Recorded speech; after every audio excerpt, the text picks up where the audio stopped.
Bonjour, c'est Claire-Lise. Voilà, nous sommes sur cet audio où j'avais envie de vous parler de ce que j'appelle la médecine du sang. Nous sommes sur un podcast particulier où nous étudions chaque mois de l'année une dynamique énergétique en lien avec des contes amérindiens et des couleurs qui nous sont proposées. Et nous sommes donc au mois de juin en train de, de travailler cette dynamique de la couleur rouge. Et ce conte amérindien dont nous avons étudié dans les vidéos précédentes toute l'intelligence nous parle aussi de quelque chose qui semble être en lien avec l'ADN. La couleur rouge, c'est profondément la couleur du sang et la couleur de la vie qui coule dans les veines des êtres humains ou des animaux. Et dans ce sang, il y a une intelligence qui nous dépasse. Déjà, vous dire en début de cet audio que je ne vais rien vous apprendre probablement de particulier, tout simplement parce que nous sommes encore, bien sûr, dans le monde du mystère. Aujourd'hui, la science ne connaît rien à l'ADN.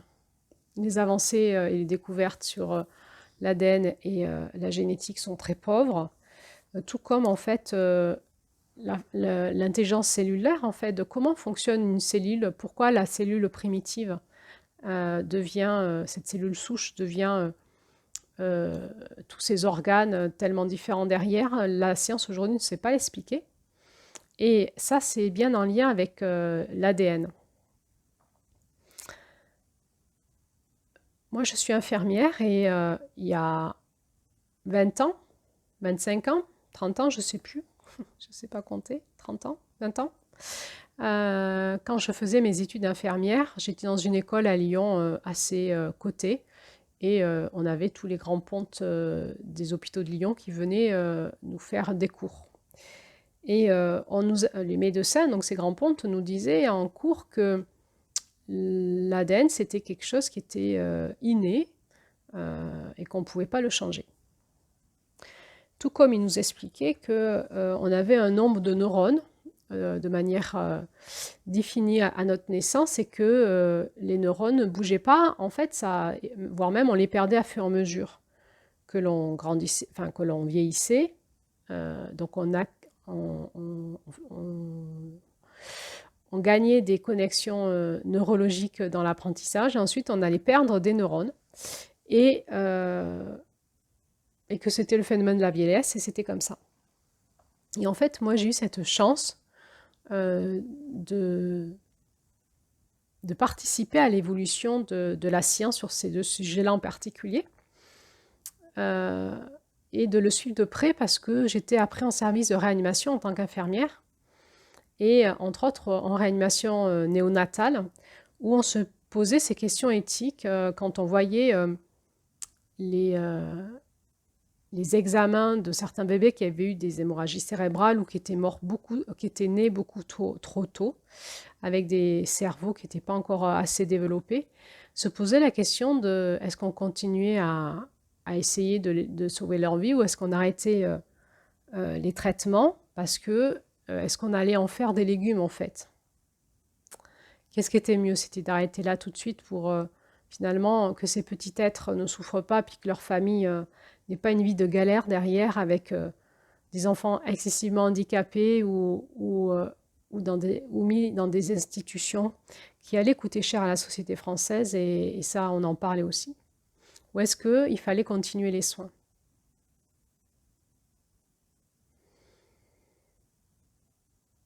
Et puis au début les anciens étaient assez radicaux quand ils voyaient l'IRM d'un cerveau comme un gruyère, ils disaient bon, on arrête les soins, l'enfant là il va être très handicapé. Et puis ensuite, il y a eu tout le phénomène de la plasticité cérébrale où on a découvert qu'en fait le cerveau n'était pas fixe comme on le pensait, mais était plutôt comme une pâte à modeler et qui pouvait se reconfigurer suivant où allait le flux d'énergie en fait, le flux de la conscience, le flux neuronal. Et puis on a eu le cas d'un enfant dont les parents n'ont pas voulu l'arrêt des soins et qui était très mal en point. Donc les médecins étaient très contrariés parce que c'était contre leur éthique médicale de soigner un enfant aussi abîmé. Et puis, il s'est avéré que il a pu sortir de réanimation. On ne savait pas trop dans quel état il allait être par la suite, au vu de l'état de son cerveau. Et puis, il était suivi, les enfants sont suivis régulièrement par les professeurs de nos services. Et cet enfant particulier, 6 ans après, il était tout à fait normal. Et il avait un cerveau tout à fait normal. Et donc, pour nos grandes pontes, c'était un cas d'étude incompréhensible. Et petit à petit est arrivée la notion de plasticité cérébrale, donc une découverte scientifique. Et ces grands pontes qui avaient une idée très arrêtée des choses ont commencé à remettre en question, à se poser des questions. Et il y avait ce grand malaise éthique quand on avait des enfants très mal en point. Est-ce qu'on arrête les soins ou est-ce qu'on mise sur le fait qu'il pourrait y avoir une plasticité cérébrale et donc une forme de vie normale derrière? Ça, c'est des choses qui m'ont beaucoup impactée quand j'étais infirmière parce que c'était très dur, ces réunions d'éthique, ces décisions qu'on prenait, de vie ou de mort, sur des choses qu'on ne maîtrisait pas finalement.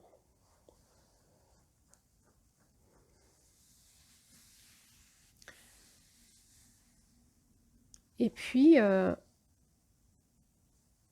et là, je vous raconte ma vie parce que je peux que me baser sur mon expérience, évidemment. Parce que, là, comme je vous l'ai dit, la connaissance, elle est très pauvre actuellement sur ces sujets-là et entre autres sur le sujet de l'ADN. Moi, j'ai une maladie importante qui m'a beaucoup invalidée et qui m'a amenée quand même dans un état de très grande souffrance physique, psychologique, émotionnelle, avec la médecine conventionnelle qui me disait au bout de 15 ans de quête, d'examen, qui me disait qu'elle ne pouvait rien faire pour moi et qu'à part la morphine, je ne pouvais pas guérir, quoi. Donc il me fallait mettre sous morphine pour calmer mes douleurs et je savais à 30 ans que si on me mettait sous morphine, c'était le déclin pour moi. Et donc je me suis mis en quête en tant qu'infirmière de m'en sortir toute seule. Donc avec les peu de connaissances que j'avais, j'ai un peu tapé à toutes les portes, à essayer de comprendre et je suis donc tombée sur la notion de transgénérationnel et en travaillant sur moi avec des techniques de régression de conscience, eh bien, je suis arrivée à comprendre que nos cellules avaient une mémoire dans notre corps, et une mémoire qui était vibratoire et énergétique, où était encodée dedans l'histoire de nos ancêtres. Donc, bien sûr, je me suis intéressée à l'ADN, et j'ai découvert qu'à ce moment-là, surgissait la notion de l'épigénétique. Donc c'est en traitant l'histoire de mes ancêtres que moi je puis me guérir de ma maladie. Ça a été long, fastidieux, c'était pas simple. Mais aujourd'hui, c'est de cet espace-là dont j'ai envie de vous parler. C'est de rentrer un peu plus profondément dans ce mystère du sang que nous ne connaissons pas finalement. Alors il y a peut-être plusieurs niveaux d'écoute. Je vais continuer sur ce niveau un petit peu scientifique et après on ira plus dans le niveau un peu spirituel. Au niveau scientifique, qu'est-ce qu'on sait aujourd'hui? On sait par l'épigénétique que nos gènes, on n'en connaît que 1% de leur fonctionnement et que 99% on ne sait pas comment ils fonctionnent. Et ça, c'est vraiment les médecins les plus chevronnés qui nous disent ça aujourd'hui. On ne sait pas comment notre ADN fonctionne. Donc on a 1% d'inné qui nous est donné de nos ancêtres, et puis 99% d'ADN qui n'est pas encore inscrit, et qui probablement sera inscrit par nous, par le vécu de notre vie. Et donc en fait, il semblerait qu'on puisse en permanence informer notre ADN de notre vécu de vie. Et pour ça, il faut qu'il y ait un vécu assez puissant, assez fort, pour que ça soit dans notre énergie de vie, considéré comme étant un événement assez important pour qu'il y ait une forme de conscience et de sagesse à transmettre aux générations qui suivent par l'inscription de la mémoire dans finalement la bibliothèque mémorielle qui est notre ADN. Donc il semblerait que notre ADN, on peut en permanence l'informer, le recrypter de nos expériences.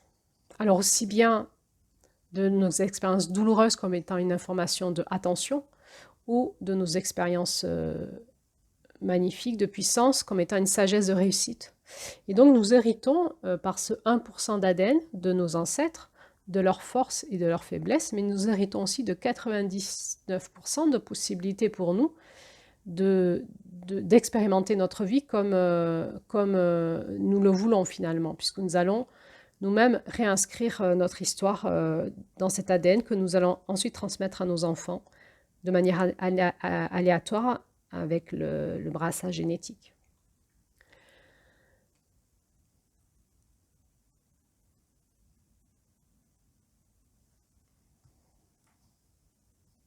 Alors, qu'est-ce que nous dit l'épigénétique? Elle nous dit plusieurs choses. C'est une avancée de ces 20 dernières années, c'est assez récent l'épigénétique, ça fait une dizaine d'années qu'on en parle franchement. Et elle a ouvert le débat entre cet inné et cet acquis. Pourquoi on l'appelle l'épigénétique? Ça veut dire par-dessus la génétique classique. La génétique classique, c'est quoi? C'est le système qui pense l'ADN comme étant le programme de toute notre vie et qui définirait tout ce que nous faisons. Et finalement, l'épigénétique, elle nous dit non, en fait, on a une possibilité de moduler l'expression de nos gènes par nos comportements et qu'on peut activer ou éteindre une partie de notre génome. Donc, ça, c'est sur les 1% de l'acquis à la naissance, mais après, on va inscrire et crypter, on va dire, une partie des 99% par rapport à l'expérience de notre vie. Mais même cela, c'est-à-dire ce qu'on a vécu jusqu'à aujourd'hui de notre passé qu'on a inscrit dans nos gènes, on peut en permanence en moduler l'expression. C'est-à-dire c'est pas parce qu'on a vécu un gros traumatisme dans notre enfance ou il y a quelques années et que c'est inscrit dans notre ADN comme étant une sagesse phobique, par exemple, une information de peur de certaines choses parce qu'on a vécu un traumatisme avec et avoir peur que ça se renouvelle. Donc une sagesse comme un tampon inscrit à nous qui dit tu ne peux pas faire ça. Et ça pourrait invalider notre vie. Et bien ça, en fait, on peut en permanence moduler l'expression de nos gènes en l'activant ou le désactivant. L'idée, c'est de réfléchir en termes de tout ce qui est inscrit dans notre ADN. Nous pouvons l'activer ou le désactiver comme on veut en fait. C'est comme si notre ADN c'était comme un téléphone portable avec plusieurs applications possibles et nous choisissons quelle application nous voulons faire. Est-ce qu'on veut faire appareil photo? Est-ce qu'on veut faire téléphone? Est-ce qu'on veut faire film? Est-ce qu'on veut faire enregistrement audio? Est-ce qu'on veut aller sur WhatsApp, sur Internet, voir nos mails? Mais nous savons que nous ne pouvons pas ouvrir plusieurs applications en même temps sur notre téléphone. Eh bien, nos gènes, c'est pareil. Nous avons une infinité de possibilités dans nos gènes, dans cette mémoire inscrite en nous. Et dans cette infinité de possibilités, nous pouvons choisir à tout moment qu'est-ce que nous activons comme possibilité ou qu'est-ce que nous désactivons comme mémoire de blessure en fonction de ce que nous avons besoin.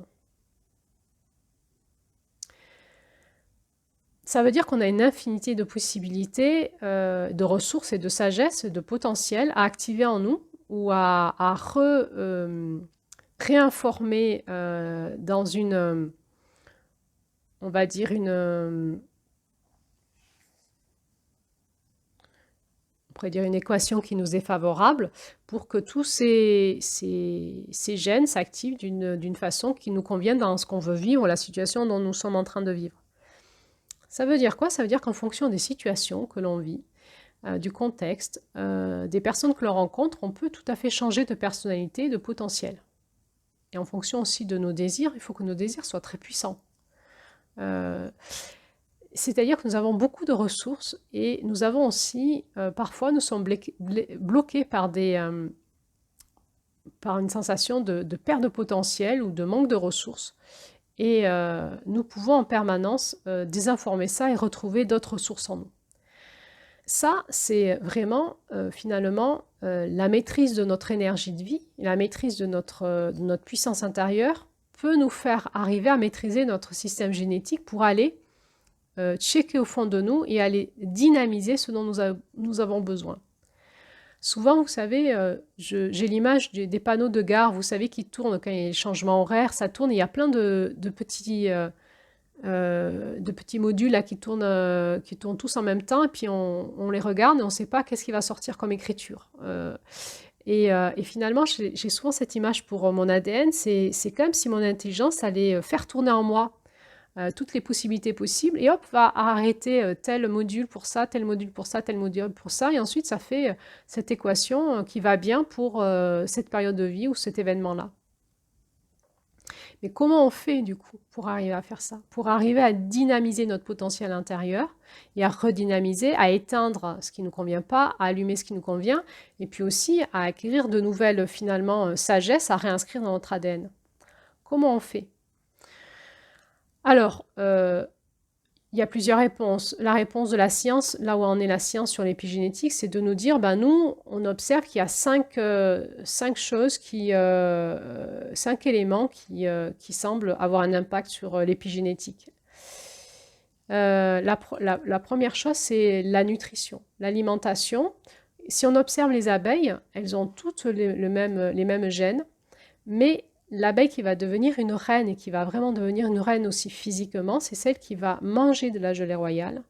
Et le fait qu'elle mange de la gelée royale va transformer l'expression de ses gènes et elle va devenir une reine. Nous observons aussi que ce que nous mangeons a un impact sur notre système génétique et sur ce que nous devenons.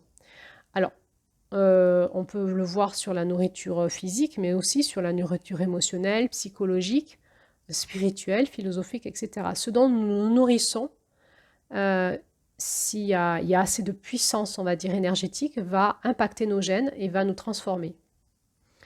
Ensuite, la science dit qu'il y a un autre élément, c'est l'exercice physique. On observe que les gens qui sont sportifs ou qui ont un exercice physique arrivent à redynamiser du potentiel là où d'autres resteront en dépression, par exemple. On sait que l'exercice physique fait du bien, nous redynamise. Nous, on peut dire, quand on observe l'énergie, que ça redynamise notre système énergétique. On sait aussi que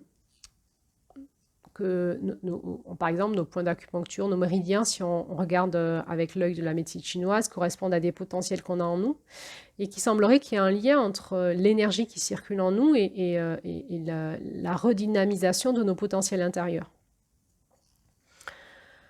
Un autre élément dont parle la science, c'est le management du stress. Les personnes qui arrivent à gérer leur stress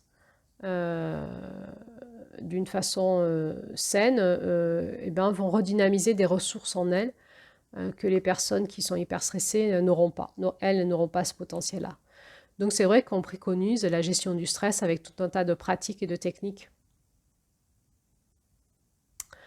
On peut le regarder ça avec l'œil du thérapeute sur comment le stress en fait crée une énergie particulière dans notre corps vital, dans nos corps énergétiques, et va activer dans notre système nerveux des informations de risque de mort ou de risque de danger, et va activer notre système reptilien, notre système nerveux reptilien, en mode attaque, fuite ou sidération. Et c'est vrai que là, on va dynamiser un potentiel soit de sidération, et du coup, on aura l'impression de plus rien arriver à faire, soit un potentiel de fuite, donc on ne fera pas front, ou soit un potentiel d'attaque, mais dans ce cas-là, on aura vraiment le potentiel qui va avec l'énergie de la colère et de l'agnac. Finalement, si on arrive à gérer notre stress et à changer l'énergie qui circule dans notre vitalité en une énergie plus apaisée, va s'élever en nous une forme de présence, de constance, de génie, de conscience. Et c'est là où on peut avoir des coups de génie et qu'on peut avoir une action forte dans notre vie et dans notre environnement. Un autre élément dont nous parle la science, c'est ils ont observé que les gens peuvent changer l'expression de leur gène par rapport au plaisir dans ce qu'ils font. La notion de plaisir va activer les gènes d'une certaine façon qui vont donner aux gens plus de potentiel. Alors évidemment, là, ça serait une notion de coaching où on dirait aux gens réalise tes rêves, va dans le sens de tes rêves et ta vie ira mieux. Encore une fois, là, on est dans une notion de présence à soi. De quoi ai-je besoin? Qu'est-ce qui me ferait plaisir? Comment je vais le dynamiser pour le mettre en route? Et puis, le dernier élément que met en avant aujourd'hui la science par rapport à l'épigénétique, c'est qu'ils observent que le réseau social, familial et professionnel, quand il est en harmonie, les personnes ont beaucoup plus de potentiel activé dans leurs gènes que si c'est de la disharmonie. Finalement, quand on écoute l'épigénétique, on se dit comment on fait pour activer nos gènes dans notre propre intérêt. Alors peut-être que si on répondait à cette question avec ce que nous dit ce conte, on voit finalement que la capacité qu'on aurait en nous, dans une niaque de survie énergétique, dans l'énergie de la survie, dans l'énergie de se cabrer, de chercher en nous le potentiel qui est là, ça serait cette énergie de nous faire monter en lumière. Comment on peut allumer nos gènes? Comment on peut s'allumer de l'intérieur, c'est-à-dire redynamiser nos gènes avec cette voix et cette flamme de l'éternel amour qui est en nous, cette onde de forme qui est en nous, ce flocon de neige. Si j'active mes gènes dans la fréquence de mon identité propre, de mon identité source, de mon identité, de la voix d'amour qui est en moi, eh bien, je vais le devenir. Je vais pouvoir redynamiser mon système génétique dans ce sens-là. Comment fait-on? Eh bien, c'est là où ce qui fait la différence chez les personnes, c'est que le chemin, il est à trouver en nous. C'est vraiment un chemin de présence à soi, de conscience en soi et de dynamique intérieure et d'énergie intérieure. C'est la rage de vivre, la niaque de vivre.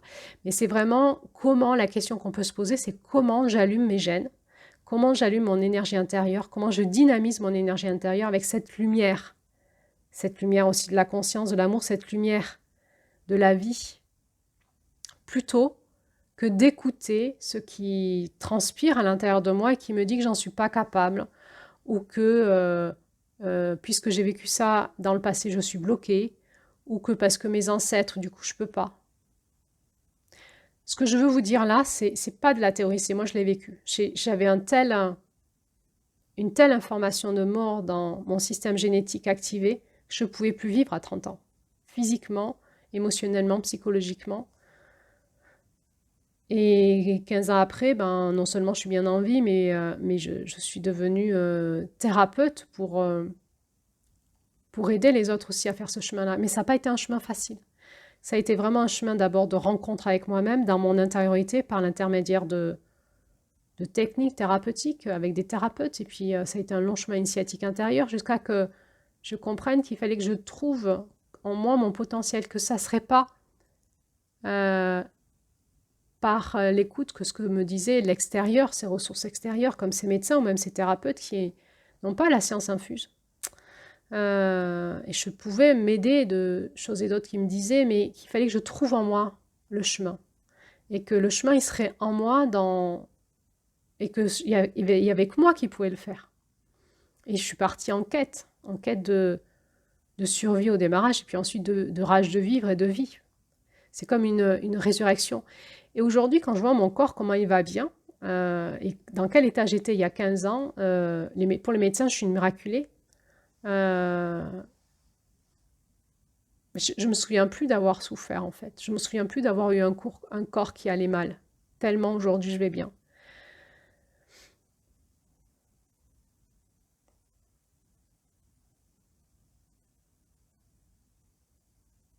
Alors évidemment, il me reste des vulnérabilités dans mon corps à travailler. entre autres mon système nerveux qui est quand même assez sensible. Et ça m'a fait repartir en quête sur l'ADN plus loin. Comment fonctionne notre ADN? Parce que avec les outils, les pratiques que j'ai développées, je me suis aperçue que il était possible que je sois activée dans mon système génétique ADN, pas que par moi. Et c'est là où on peut aussi avoir un regard finalement avec la physique quantique, un autre regard sur l'ADN. C'est peut-être, alors probablement que avec ce qu'on connaît aujourd'hui, encore une fois, parce qu'on ne connaît pas grand-chose, mais c'est 1% d'ADN, c'est infime par rapport aux 99 autres. Mais si j'ai pas pu réinscrire dans les 99% autres quelque chose qui me dynamise moi, avec mon identité propre, eh bien, je suis toujours activée par ces 1% ancestral. Et finalement, la physique quantique, qu'est-ce qu'elle nous dit? Elle nous parle du phénomène d'intrication vibratoire.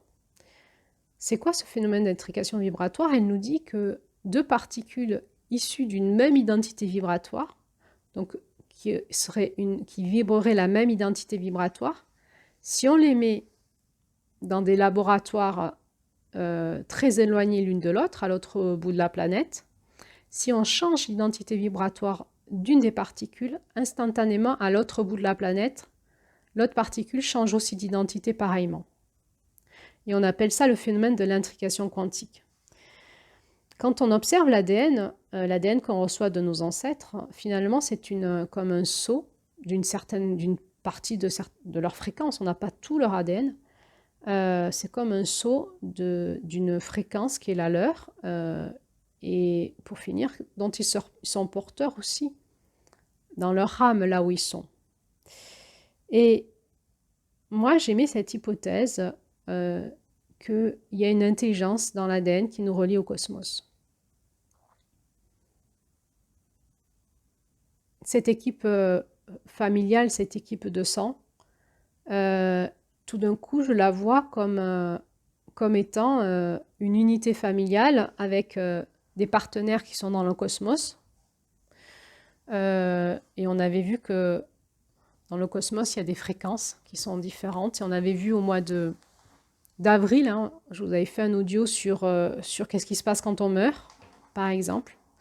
Qu'il y a différentes fréquences, différents caps à passer, et puis qu'il y a des hautes fréquences de lumière, des hautes fréquences d'amour, et puis d'autres moins. Mais moi, j'aime bien l'idée qu'une famille de sang, c'est une équipe qui a un challenge, c'est de se faire monter en intelligence dans la conscience de l'humanité par l'expérience qu'elles ont et la réinformation de la sagesse dans l'ADN. C'est-à-dire que si moi, j'arrive à réinformer et à réactiver mon ADN par mon onde de source, ma sagesse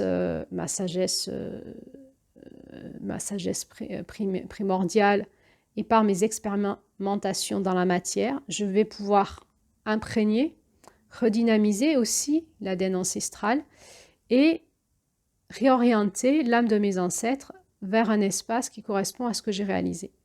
Ou si je descends en fréquence vibratoire et que j'impacte mon ADN d'expériences très négatives, je peux aussi les faire chuter par rapport à cette intrication quantique. C'est-à-dire que tout ce que je vais inscrire ou réinscrire dans mon ADN ou réactiver, automatiquement, la part qu'ils ont en commun avec moi va les dynamiser dans le même sens. Et eux, c'est pareil. Suivant ce qu'ils vivent dans le cosmos, soit ils réinforment leur âme de nouvelles compétences, connaissances, d'amour ou je ne sais pas de quoi, de ce qu'ils vivent. Et automatiquement, moi, ça va me réactiver dans un nouveau potentiel, une nouvelle intelligence liée à une intelligence cosmique. Soit au contraire, ils sont dans des zones en basse fréquence. Et moi, ça va me faire chuter dans ma dynamique. Et je vais devoir trouver comment contrebalancer avec ma lumière propre toute cette énergie ancestrale qui m'arrive par le biais de mes gènes pour réinformer ça en vie, amour, potentiel, etc. Alors, ça peut faire de la dualité entre mes ancêtres et moi. Et je peux vivre à des moments des ancêtres qui me bloquent dans ma vie parce qu'ils ne veulent pas que je les réactive dans un sens. Et ça, on le voit dans les soins vibratoires, ce qu'on appelle le syndrome du gisant. On voit des gisants qui mettent sous emprise. C'est-à-dire un gisant, c'est une personne de ma famille qui est morte, mais qui a une emprise sur moi, ou qui me font aller dans un certain sens parce que ça les intéresse de récupérer ce potentiel, ou qui ne veulent pas que moi je récupère un certain potentiel dans un certain sens parce que ça les ferait aller dans un sens qu'ils eux veulent pas. Évidemment, tout le système de dualité, c'est un système d'ego, d'abus de pouvoir, de confrontation. Mais on peut aussi imaginer cette équipe ancestrale, cosmique, comme étant à un certain niveau une autre dynamique, une dynamique d'entraide. C'est-à-dire que chacun, là où il est, avec l'expérience qu'il fait, peut enrichir l'équipe d'une nouvelle sagesse, nouvelle expérience, nouvelle compétence, et pourrait, par l'intermédiaire de notre ADN, faire monter l'humanité en intelligence. Alors, peut-être que finalement, cette couleur rouge nous invite aussi à prendre conscience de notre responsabilité qu'on a dans notre place familiale. Parce qu'évidemment, j'ai mes enfants qui ont une partie de mon ADN, je peux avoir des neveux et nièces avec qui je vibre aussi, je peux avoir des oncles et tantes, des cousins, cousines, des grands-parents, des parents, etc. Et finalement, si je prends soin de mon sang, si je prends soin de comment je redynamise par ma puissance intérieure mon système d'ADN, et ben, il est possible que j'ai de l'influence positive sur mes proches et ma famille de sang, et qu'en reprenant cette responsabilité de reprendre ma place finalement cosmique, parce que je suis bien un esprit, une âme qui s'incarne dans un corps, et cet esprit et cette âme, elle a une intelligence qui lui est propre, divine, et en ramenant ça dans le corps et en imprégnant de cette sagesse, comme cette petite luciole où elle a eu cette lumière qui s'est inscrite sur sa queue, en inscrivant cette sagesse dans mon ADN, eh bien, il est possible qu'il y ait vraiment un impact qui se joue chez mes proches, positif, et aussi chez mes ancêtres, là où ils sont.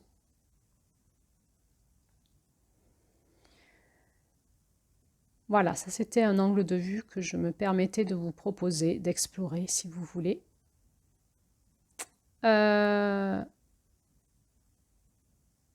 Maintenant, je vais vous parler d'une découverte assez récente encore sur le système génétique qu'on appelle le microchimérisme. Qu'est-ce que c'est que le microchimérisme? Et ça, c'est une découverte d'il y a une dizaine d'années. C'est que maintenant qu'il y a des articles scientifiques qui commencent à sortir là-dessus, donc c'est très très récent. Eh bien, les scientifiques ont découvert que les mamans, elles ont dans leur sang de l'ADN de leur enfant, c'est-à-dire qui n'est pas leur propre ADN, et les enfants ont dans leur sang de l'ADN de leur maman, c'est-à-dire qu'il y aurait un échange entre l'utérus et la première cellule d'ADN, et qu'il n'y a pas de rejet d'ADN, même si c'est pas son ADN. Il y a, quand on regarde le microchimérisme, il y a tout un tas d'histoires assez hallucinantes. On peut découvrir le microchimérisme parce qu'aujourd'hui, on sait faire des biopsies et puis on sait faire des tests d'ADN. Et on s'aperçoit que sur un organe malade, il peut y avoir tout un tas d'ADN différents et qui a une bonne cohérence dans l'organe en fait. C'est comme si, en le voyant, c'est comme s'il n'y avait pas de problème. Et il est possible en fait que les mamans accumulent des cellules souches de leur enfant qui peut se transformer tout le long de leur vie en potentiel là où elles ont besoin de réparation cellulaire. Mais nous avons aussi l'ADN de notre maman. Et notre maman, elle a dans ses ovaires l'ADN de sa mère aussi. Du coup, on peut retrouver des ADN de nos grands-mères aussi dans nos sangs. Mais c'est pas tout. Le microchimérisme a découvert qu'on pouvait aussi avoir de l'ADN de nos frères et sœurs qui auraient été dans la matrice de notre maman avant nous. Parce qu'il y aurait de l'ADN circulant dans ces espaces-là disponibles et que nous aurions pu nous aussi échanger de l'ADN avec notre maman et du coup aussi prendre de l'ADN des cellules souches de nos frères et sœurs qui nous ont précédés. Ça voudrait dire que dans notre corps, on aurait de l'ADN, pas des petits bouts de 1% d'ADN de nos ancêtres, mais on aurait des bouts, de l'ADN, 100% d'ADN de notre maman, 100% d'ADN parfois de notre grand-mère, 100% d'ADN parfois de nos frères et sœurs. Et on a aussi trouvé dans le sang des mamans de l'ADN de leur mari. Donc on pourrait aussi avoir 100% d'ADN de notre papa. Et ça change la donne. Ça change la donne parce qu'au niveau de l'intrication quantique, c'est total en fait. C'est-à-dire dès que je bouge, ma mère bouge. Ça va aussi parler de la puissance des femmes. Dès qu'une mère bouge, elle fait bouger tous ses enfants. Et la puissance de la lignée des femmes par les ovaires, puisqu'on sait que les ovaires se construisent totalement chez le petit bébé dans le ventre de sa maman, contrairement aux spermatozoïdes qui se construisent tous les 21 jours. Donc nous, nos ovaires, avec lesquels on construit des bébés, ont été totalement mis en forme dans le ventre de notre maman. Donc nos ovaires contiennent totalement l'énergie de la matrice de notre mère et les ovaires qui ont constitué notre mère, celle de notre grand-mère, etc. Donc il y a quelque chose dans l'intelligence du sang et de la conception de la vie, dans ces intelligences cellulaires, ces mémoires cellulaires, qui relient la mémoire des femmes entre elles.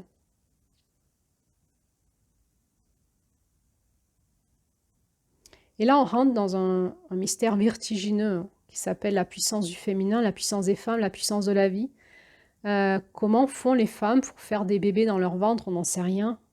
Mais il semblerait que la femme est porteuse de vie dans son utérus et même d'intelligence de vie qui nous dépasse en lien avec la transmission et l'héritage et l'engrammage, l'archivage de l'ADN de ses descendants.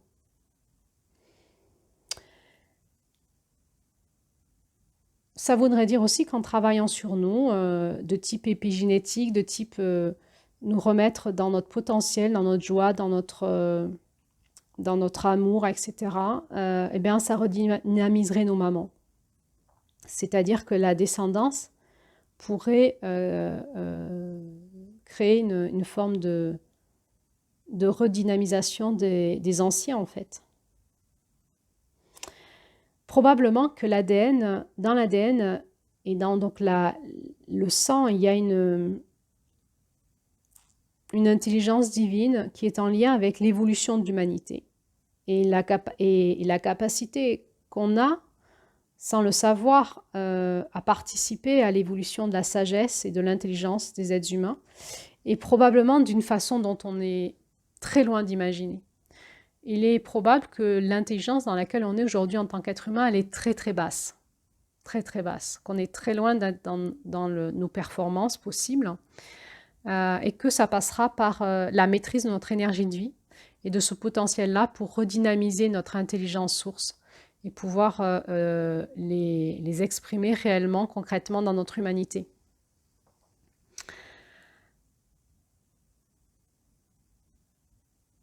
J'avais aussi envie de vous parler d'autre chose, c'est que dans notre ADN, on retrouve des présences d'éléments d'autres planètes, d'éléments qui ne sont pas des éléments qu'on connaît sur Terre. Donc ça pose évidemment la question de d'où vient l'humanité, d'où vient l'être humain, nos origines, et éventuellement notre intrication cosmique, du coup, notre intrication avec d'autres espaces dans l'univers, par l'intermédiaire aussi de notre ADN, qui est vraiment, finalement, peut-être l'outil qui transmute la vibration en énergie, l'énergie en matière, et qui est comme une antenne de communication avec nos ancêtres déjà, notre famille de sang sur Terre, et puis peut-être avec notre famille planétaire, puisqu'on viendrait tous de parents sources quelque part, et puis peut-être avec nos étoiles sœurs. Peut-être qu'on pourrait aussi considérer qu'on a une famille cosmique en lien avec la mémoire de notre âme et puis la mémoire de notre corps, et puis qu'on serait en lien comme ça en communication directe par l'ADN avec d'autres fréquences qui seraient d'ailleurs. Et là, c'est vraiment vertigineux. Parce que ça nous fait comprendre que l'être humain, il a une place en fait dans toute une danse cosmique qui dépasse notre entendement. Alors voici, je finirai cet audio par vous dire eh ben, que de questions, que de pistes à explorer, que de génie à contempler. Peut-être, peut-être que il y a bien une médecine dans le sang. Peut-être que nous n'en connaissons que très très peu. En tout cas, euh, au niveau spirituel, le sang, le symbole du sang est dans toutes les spiritualités, dans tous les rituels. Et on sent qu'il y a une puissance dans le sang de magie blanche ou de magie noire aussi, hein. Il y a des rituels vaudous, par exemple, qui utilisent le sang de poulet, par exemple, pour faire la magie noire. Et ça marche. Bien sûr, dans toutes les religions, il y a la notion de sacrifice sanguin et que le sang doit verser pour un échange de vitalité. Et donc, ça nous parle d'une énergie de vie qu'on est loin d'imaginer ce que ça veut dire, mais pourtant que notre corps et notre être sait utiliser de manière instinctive, inconsciente. Si nous retrouvons la maîtrise de ça et que nous sachons nous redynamiser de l'intérieur, nous réallumer de l'intérieur, retrouver notre énergie de vie, notre lumière intérieure pour devenir qui nous sommes, eh bien, il est possible que comme cette petite luciole va participer sur Terre à l'évolution de son équipe planétaire, mais en lien avec son équipe du cosmos, eh bien, si nous aussi nous savons faire ça, il est possible que nous pourrions basculer vers le mois de juillet, vers finalement cette humanité qui va pouvoir vivre de belles choses ensemble. Et on se rappelle que face à juin, c'est le mois de... Sur la roue hein, qu'on étudie au mois de juin, c'est le mois de décembre. Et la couleur de décembre, c'est le pourpre. C'est vraiment un rouge royal. Et on voit au conte de décembre un accomplissement de la tribu humaine, avec vraiment une nouvelle humanité et des nouveaux couples, des nouveaux enfants, une nouvelle conscience dans l'humanité. Alors on peut vraiment, si on écoute cet axe nord-sud, hein, cette puissance dans cet axe nord-sud, on peut entendre l'intelligence du sang, la médecine du sang, à la fois dans des choses que l'on comprend et dans des choses qui nous dépassent, mais finalement dans cette question qu'on pourrait se poser tous, quand on sent notre sang circuler dans notre corps, dans ce temple intérieur, ce champ qui est porteur de notre énergie de vie, et qu'est-ce que j'en fais? Comment je prends soin de mon sang? Comment je l'utilise pour dynamiser ma vie et mon équipe, mon équipe de sang, mon équipe ancestrale, mon équipe de famille, mon équipe de descendants et mon équipe cosmique.